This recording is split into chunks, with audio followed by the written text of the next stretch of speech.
The UTSA Roadrunners got a big win on Saturday against Western Kentucky, and then a Friday night game. So a quick turnaround. Let's talk about it with Coach Jeff Traylor. He joins us now here on the Blitz. And, Coach, we talked last week that we know UTSA has a good defense, but Western Kentucky is still going to put up points and yards. You gave up 28. You win the game 31-28, but you hold Austin Reed to 373 passing. That's a pretty good night. Yeah, I was very proud of them. I thought it was our most complete game. I mean, it's defensively to hold those guys to 28. Offensively, we ran the ball very well. Disappointed we didn't put them away when we had the opportunity to in the third quarter, not executing the 4th and 1. And then our special teams were just huge. The 49-yard field goal right before halftime, recovering the onside kick, which I thought was the play of the game, a 17-yard punt return. So a really complete ball game and beat a very good Western Kentucky team. So we're very thrilled. I don't, Jeff, when you look at Western Kentucky and UTSA, that really seems to be that this is developing into something. I know as fans, we all want that rivalry, that game that we look forward to each and every year. But I think this Western Kentucky team is I think you guys have a little bit of a history now. Yeah, I hope we get to play them one more time because that means we made the championship game, right?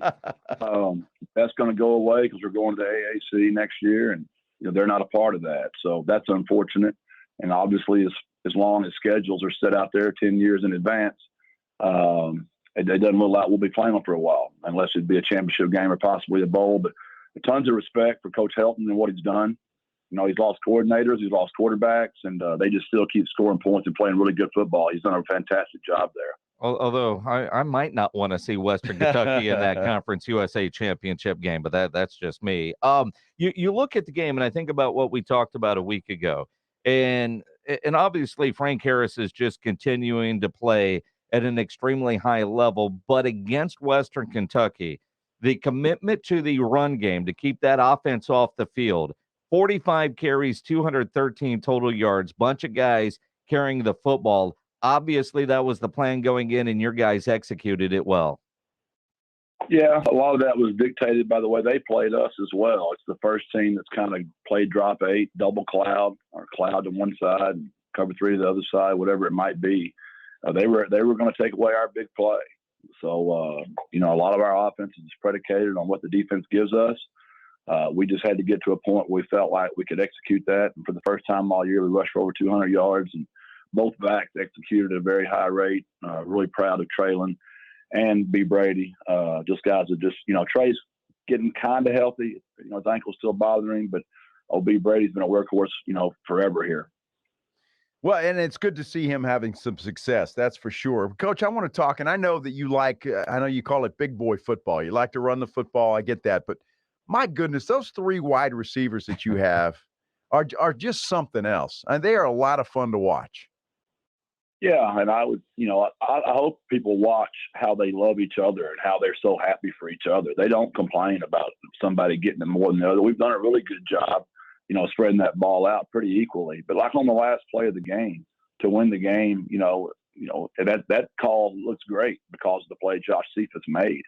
I mean, just the effort, Zakari, you can just see Zakari right there beside him, like almost screaming at him to jump for the first down. As soon as the ball hit, see Zakari saying first down. And those are just veteran players that have played a ton of football for me. And so happy for them. And they didn't gripe at all. There's a play in the game. We ran a screen to our sideline where they're in cloud coverage over there. It's not a great call into that look. But Zakari just burst out the ball. He takes the corner with him and the safety with him.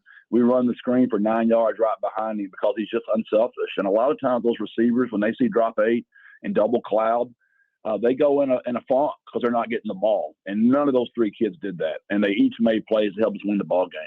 Jeff Traylor, head football coach at UTSA, joining us here on the Blitz, and he's going to coach us up a little bit. You've used the term double cloud twice. What does that mean? Well, the C stands for corner. So when it's a cloud, that'd be the one side of the field, just a single cloud. So the corner of the squat and the flat have a safety over the top of him, which means somebody's got to be in that middle third. It could be a backer. It could be a safety. They could be rolling to it, however they want to get to it. Double cloud would mean they're doing that on both sides of the field. So they got a corner on both sides of the field, squatted in the flat, They got a safety over the top. They've got a backer walked out towards those guys. So you're looking at a 3-man box, a 4-man box, or a 5-man box. The only way you can pull that off. We'd never seen Western Kentucky do that. Credit to those guys. We had not given our guys very many looks at that because they never had done it. So our guys had to do that on the fly, and I was really proud of them. But guess what? We're going to see a lot of that now because they held us to 31 points, and this is a copycat league. So I would expect to see a lot of drop 8 and double clouds probably Friday night. All right, Coach, as long as you're explaining coaching moves, I've got one to ask you, and I've always wanted to ask you, and I don't want you to give anything away, obviously. But when you guys hold up those pictures of the sumo guy and there's a John Stamos or, on the side, what are those play calls? Is that what that means? And the guys know what the pictures and the combinations are? It's a combination of both. There are some play calls. There's also reminders of which guy's signaling live. We've got 4 guys signaling. One of those guys is obviously live. 3 of them are dead.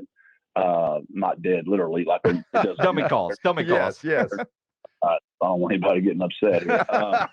So, sometimes those kids just forget. So we have hints, on those signs a lot, which guy is signaling right now. So our players know our coaches very well. So could be some hints of which guy's signaling. Could just be us blocking, to make sure the other team not getting the signals. Depends on which way we turn the thing. There's a lot of stuff there. And I'm not trying to not answer your question. That's really what we're doing there. Well, no, I don't want you to give anything away. I was always curious about that when I see those pictures. Really, Coach, Joe wants his picture on one of those placards one day. Great, yeah, for a nice trick play. April and Sarah, she wanted it too, and I said, "Hey, there's a check deposit here. We'll put Ansir on those cards all day." Guess what? I had a check in no time, Jason, and guess what? There was an Ansir sign up the next week. So what you're telling me is I need to get April to write you another check in order to get our pictures on the cards. or Joe write us a check. How do we want to do this? I would imagine it's got to be a big check. Well, April's done so much for this program. We didn't hit her up too hard. Advertisement. We're trying to raise money at all times around here. We're a growing program. Absolutely fun stuff. Jeff Traylor joining us here on the Blitz as he does every Monday. The injuries. I don't want to take a downturn here, Coach, but injuries seem to be mounting on both offense and defensive line. How you doing depth wise? Yeah, we're not good at all. I mean, it's really sad. I hate it. Mekhi Hart's going to be out for the year. The right tackle played 6 snaps the first game, and then he got to play maybe 3 quarters in this game. And it's the other knee, and so he's done for the season. We've already lost Meach, who was the left tackle for the season. T. Haynes, the guard, went down. He'll be a game-time decision. Vinley, the tackle, went down. He'll be a game-time decision. Obviously, we lost Zach Causey for the year, the one that got carted off, a defensive tackle. Brandon Madison's done for the year, probably our most dynamic defensive tackle. Joe Evans could be back, game time decision. It is what it is. We've just been hitting the same spot all year over and over and over again. And I hate it because we've got a really good team that's getting better. But injuries are just, that it's hard to keep getting better when you just keep switching kids all the time. But the kids that have gone out there, man, how about that? I mean, Frankie Martinez, you can't get him off the field.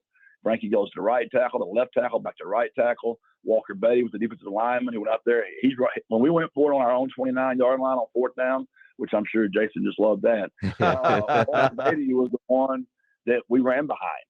I mean, so I'm really proud of those kids, just how they keep finding a way to get it done. And Coach Maddox and Coach Traylor, the younger Coach Traylor, those 2 guys have done a fantastic job with our offensive line all year. Coach, you may have just answered my questions with the injuries that you're having to face and the new guys in. It's not going to be difficult to overlook somebody. But when you're talking about FIU going up there on a Friday night, their defense has been porous, to say the least, just from what I've seen. What your kids look at that, or is it just we're going to go play these guys, doesn't matter, and we're going to do what we have to do? Well, there's a reason you read history books, right? Because you don't want it to repeat itself sometimes. And we were a 42-point favorite to Texas Southern, and last I checked, it was 21-17 at halftime at the Alamo Dome. Mm-hmm. So, and I remember, I don't know if I said it on your show or another one, stealing something from Nick Saban. Either the guys that made the point spread are totally wrong, or the team that listened to it let it affect their preparation. either way, it's not good, right? We've got to play better. If we don't play better, if we play like we did against Texas Southern, you know the atmosphere. It's going to be rainy. It's going to be humid. You're going to be playing in front of a stadium with nobody hardly there. You're going to have to create your own energy. But we take unbelievable pride in how the Triangle travels, and we really, really believe that. And the 70 we choose to get on that plane, I feel like we'll take this game extremely serious and represent that Triangle. Absolutely. Jeff Traylor joining us here on the Blitz, another Friday game. And I'm not a fan of Friday night college football games, but it does give you a chance to get almost a mini bye. You had that a couple of weeks ago. With this Friday game, though, did you get a chance yesterday to watch the Seahawks Saints game? I know you always try to watch the Saints because your son coaches on their staff, but 2 former UTSA Roadrunners on that field. Yeah, I did my best to. We had our players up here as well. We were keeping up. You had Marcus Davenport for the Saints. And then you had Tariq, for the Seahawks. And then the irony of this is I poured, like the week before he played the Vikings. And Chris Boyd was one of my former players at Gilmer, and I coached him at Texas. And he causes a fumble and recovers a fumble. So, he's contributed to pain in the Traylor family. And I helped Chris Boyd get. Now this week, Tariq Woolen, who I poured a lot of my life into, picks off a pass and recovers a fumble and almost caused pain in the Traylor family again. But luckily, Davenport and the good guys. Sorry, Rick, you got your fame, you got all your glory, but with the Saints needed to win really bad. Yeah, they did. I'm going to the Seahawks Cardinals game this week, and I'm going to wear UTSA gear in that stadium there in Seattle. Yeah, that'll be awesome, man. That'll be awesome. I'm so happy for Tariq. How he fell to the 5th round, I'll never know. But you talk about a blessing in disguise. I mean, getting to play for Pete Carroll, who's famous for developing those guys, and Pete's got the perfect personality to coach him, and Tariq's having a blast up there. I saw where he's actually leading the league in shutting people down right now through this point in time in the NFL. And that's incredible. And I guarantee you there's a lot of coaches kicking themselves in the butt right now. Yeah, because every one of them that came through here, we told them all. I mean, you better get him. I mean, he is an absolute – there's a reason we call him Tariq the Freak. I mean, he is literally a freak. I think they tried to name him Avatar, but he likes to be called Tariq the Freak still. So I appreciate Tariq staying true to his hometown. He's certainly not the developmental player that they thought they were getting in the 5th round. Might end up winning Defensive Rookie of the Year, which is incredible. Coach, before we let you go, I saw that it's official now. You guys got LSU back on the schedule coming up soon, and somehow you're going to get more money to go down there and beat LSU. How does that work? I don't know. I guess my AD is trying to get me fired. I don't know what she's doing. We got all SEC teams, I'm like, can we please get somebody that maybe more middle of the road? I mean, we got A&M, Tennessee, Texas, and LSU for our Power 5 game. That's tough. But you might as well join the SEC, Coach. That'll be exciting, though. I mean, that'll be a great trip, and that's so far away. I don't even like to think about it, but thanks for putting that on my plate already. I appreciate that, Jeff. Yeah, but the guarantee went from 1.4 to 1.6. And I'm thinking if I'm LSU, I'm trying to negotiate down or get out of it the way UTSA has been playing lately. Yeah, but I don't. You saw how many kids we lost after that Texas game. It's the physicality of those games, and they're just so huge. And I'm not trying to play Lou Holtz already for a game that's 5 years away, but that's a massive undertaking on our part. It ought to be about $5.6 million if you're sitting in this head coach's chair. Yeah, there you go. Coach Jeff Traylor, good luck on Friday against FIU. We'll talk to you next Monday. Thank you so much, Joe and Jason. Appreciate y'all. God bless. Birds up. Birds up for sure. Jeff Traylor, head football coach at UTSA.